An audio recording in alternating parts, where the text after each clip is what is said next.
génn mu nekk loolu itam surprise la dëgg la Idrissa Seck conseil économique ak social lu bette la mais génn bi ñooñu génn itam xëy na am na ñoo xam ne bett na leen ban jàngat nga ci waaw li ma ciy jàngat d'abord bala Modou Bane man de jàpp naa ne man de du ma wax ne ku génn ci Macky Sall rek baaxu ku dugg yaa baax ku génn yaa baax ku dugg baaxuloo man de wax dëgg yàlla xamal ma ne dara du ma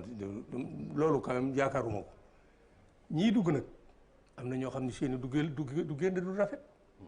ku taxaw Ndakaar Macky Sall luñ ko def nangam luñ fi bëgg ci mu lank man en tout cas na ko wóor ni du ma mar ba naan potit am na ñoo xam ne day fab buum takk ko ci seen baat bi ñu dem mu wax ak ñoom jox leen def leen PCA wala nangam kooku du ma ko def mukk ci àddina teguñu ca weer ñu takk buum ca baat ba dem def ko PCA port kooku baaxu kooku kenn du ko ab duggam baaxul ak ñeneen mën naa cee joxe ay exemple yu jeex boobu dugg baaxul ensuite bala maa gi ci loolu am na beneen dugg boo xam ne yéen wunu taxawuñ ci Oumar Sarr non dinañ ci taxaw kay mais allez-y mën nga ci dem mais kooku nag wax dëgg yàlla Oumar Sarr Macky Sall wégul nii wégul Sénégal Macky Sall ba mu ñëwee dafa exhumer li ñu naan cour de répression de l'enrichissement illicite Abdou Diouf tegoon ko fi 81 ñaar wala ñett la ci kii daw génn ci ñëpp xamul kenn xamul Abdoulaye Wade ñëw na ko fa ñum Macky ñëw sulli ko ne ñi lekk sunu alal ji dañ ko goxi ñii ne nañ 4000 milliards 5000 nangam ñu def seeni enquête ay gëstu ba turu ñaar fukki nit ak juróom dégg nga ñii ñoo lekk sunu xaalis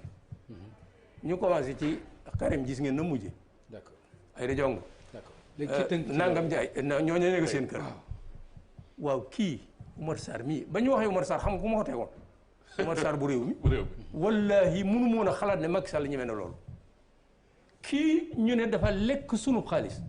on parle de milliards plan jaxaaye ko loolu kooku on connaît ce garçon là ak li mu yekk Macky Sall ci këru gàddina bi mu nekkee dans l'opposition waxuma loolu sax amul solo waaye il fait partie des 25 dont on considère qu'ils ont dilapidé nos biens nga xëy suba jàpp ko def ko député def ko ministre des mines et de la géologie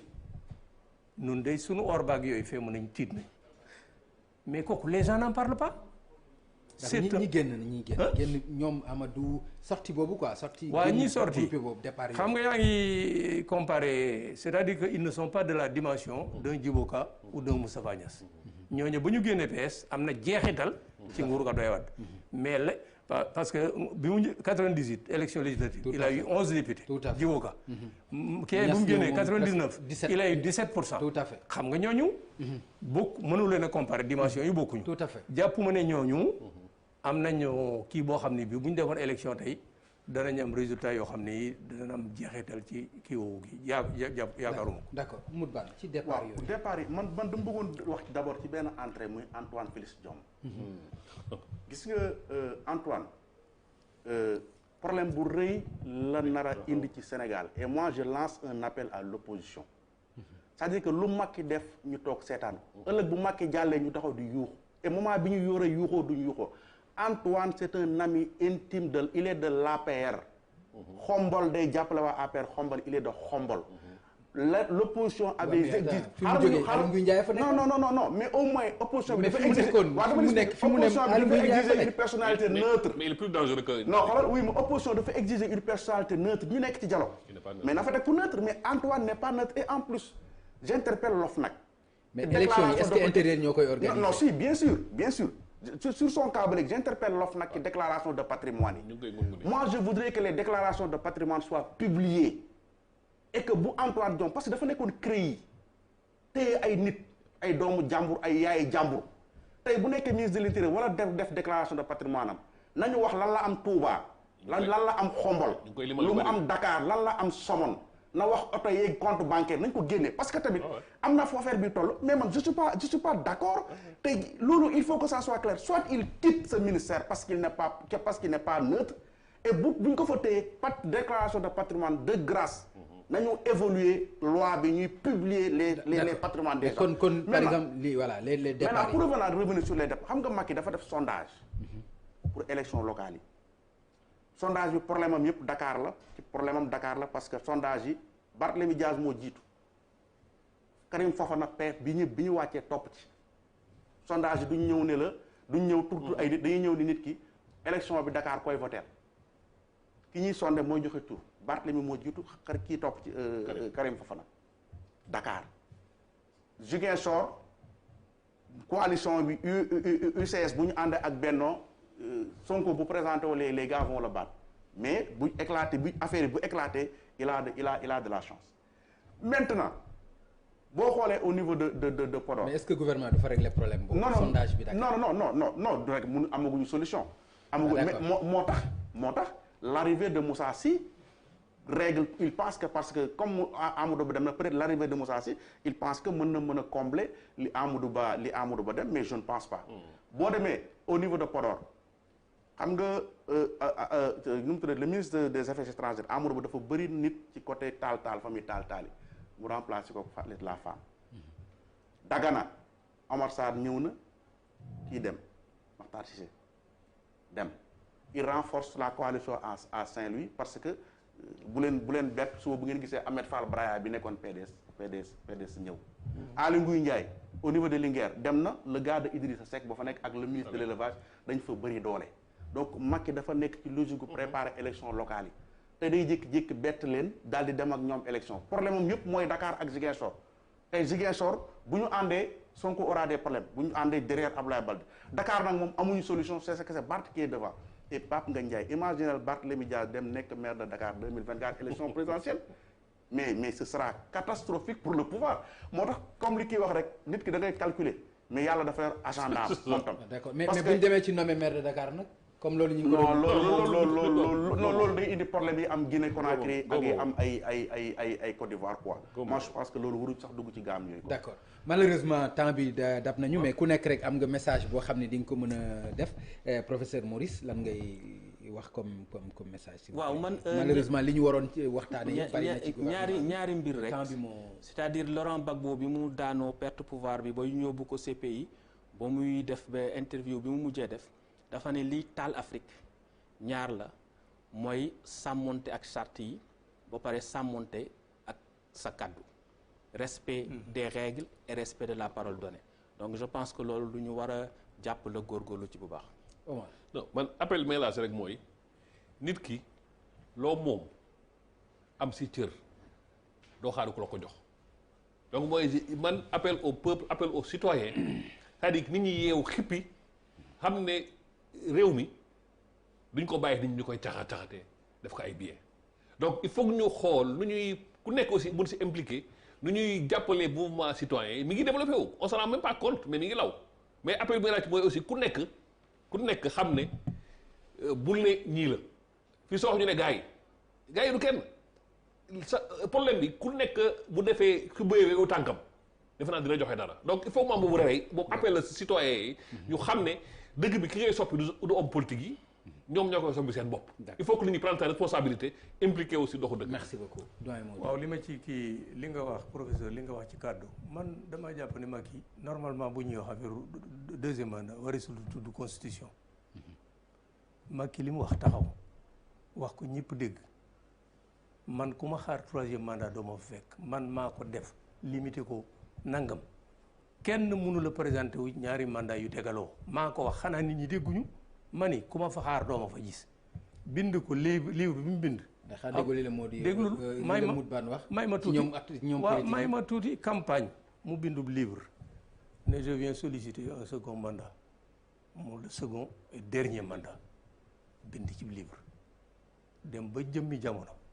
defoon nañu ko nag mu jàll.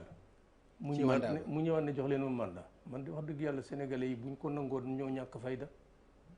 li may terminer maa ngi jégalu dafa am loo wax mut ban Thierno Alassane Sall da doon jàppale Petro-Tim man day téereem bi ma jàng ak lim leen yàq bu ñu ko xamaloon loolu ñu wax ko man loolu gëmuma ko.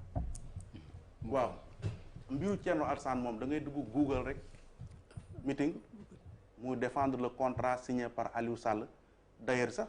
amoon na ay temps waa pouvoir bi doon ko génne boo amee téléphone nga def Google nga tapé. lu leen ko tee génne fi mu ne. mais man la sama yoon lu ma ci génne xanaa ñoom ñoo koy génne mais vraiment yow neel gisuloo ko rek mais bul ne amul. déet dama ne. wala ci parti boobu nga bokk. dafa ne gëmu man amoon naa si man bokk. mais ban âge ñu la mag ñoo fi nekk yor ay parti. dama ne bun. dama wax loolu ma waxut. non non yow yaa ma ne li nga wax gisuloo ko amul. dama ne jàng. ma ne la nee ma gisuloo ko nit ku maanu da nga naan gisuloo ko. déet dama ne. man de jàng naa téere ba mu jeex. mais waxuma la waxu téere waaye ma àggale non du man maay wax man maa yor parole man maa yor parole. waxuma li may wax avant téere bi la affaire Petro-Tim c'est depuis 2012 2013 2014 avant téere bi 2020 la. li ma lay wax da ngay dugg YouTube nga tapé Thierno Alassane Sall Petro-Tim nga gis vidéo bi. waaw ma wax li ma wax ma continuer. déedéet léegi non mais attends baal ma yaa am parole mais baal ma rek moom. da nga ma wax da nga ma ne damaa wax ne loolu vas-y dama ne Thierno Alassane nii ko gars yi mere bu fekkente ne loolu am na mais danañ ko génn sur la place publique loolu donc la wax pour koy se taise. d'accord merci beaucoup. ma ne loolu mi ngi ci place publique bi. non loolu c'est clair mais avancé. donc xam naa dafa yàggul am WhatsApp. mais nit ñi ñu ko doon partagé ci WhatsApp bi. d'accord man fi mu ne nii actuellement li may lancer un appel mooy la jeunesse sénégalaise. parce que tey jii boo demee dëkk bu mel ni Algérie jeunes yi ñoo jóg manifester Bouteflika daanu les Burkinabés l'ont fait contre Blaise Compaoré les Maliens l'ont fait contre IBK. les Guinéens l'ont fait. et Côte d'Ivoire actuellement ñi ngi nekk loolu moo fay bëgg a menacer. les dirigeants africains il faut ñu jéem a essayer de respecter les populations de respecter les règles du jeu parce que tey jii li am feneen mën na am Sénégal te li ñuy ñaan mooy dëkk bi ñu ne ci jàmm ñi war a politique ñi war a falu ku falu liggéey bu sa mandat jeexee nga dem mais boo fi bëggee forcer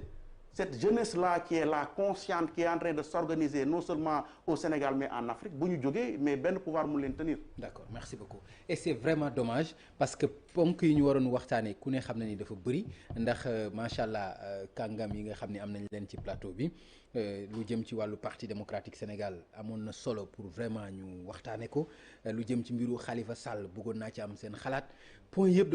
dafa am solo pour ñu waxtaane ko mais malheureusement temps bi dab nañu xëy na dinañ amaat beneen occasion incha allah ñu fàttali ni professeur Maurice Soudieck Dione lañ doon dalal jàngalekat la ci université Gaston Berger bu Ndar ñu koy gërëm bu baax wax dëgg yàlla ci xam-xamam bu rafet et puis bu leer bu dal yaakaar naa ni ràññee ngeen ko bu baax li muy wax dina ko wax ak dal te dina ànd ak xam-xam loolu moo tax itam ñu tànn ko mu bokk ci suñu ay invité Oumar Seck Ndiaye itam nekk écrivain nekk taskatu xibaar nekk consultant ñu am mbégte moom itam wax dëgg yàlla di ko dalal te je pense que yéen ñi ko suivre xam ngeen ni wax na li mu xalaat teg ko ci xam-xam teg ko ci ay analyse yu ñu mën a jàpp loxo doyen moo di ñaa moom du ñu ko présenté ti wax dëgg yàlla ku ne yàgg na gis taxawaayam ci constance nag waaw wax dëgg yàlla ci constance am ñu ngi ko ci ñaanal bu baax di ko ñaanal yàlla vraiment wér et puis mu gën a continuer nekk sentinelle ci Sénégal loolu yàlla na ko ci yàlla may ndam toujours Moutbane moom itam nekk suma waay moom wax dëgg yàlla moom xam na ko damay am vraiment mbégte toujours di ko recevoir ci plateau moom itam mu nekk bindkat téere bu mujj bi nan la tudd am na booy. waaw maa ngi ko bind ci les sénégalais mi ngi tudd les sénégalais de Boko Haram. ah d'accord maa ngi ko bind ci mbiru terrorisme sénégalais yu demoon. boobu génnagul. boobu dina génn fan yi génn mi ngi ci marché bi mais maa ngi préparé lancement bi. ah incha allah d'accord kon nag mi ngi noonu mbokk yi ñu leen di jox daje incha allah ci beneen àllarba bu ci yàlla àndee jërë ngeen jëf.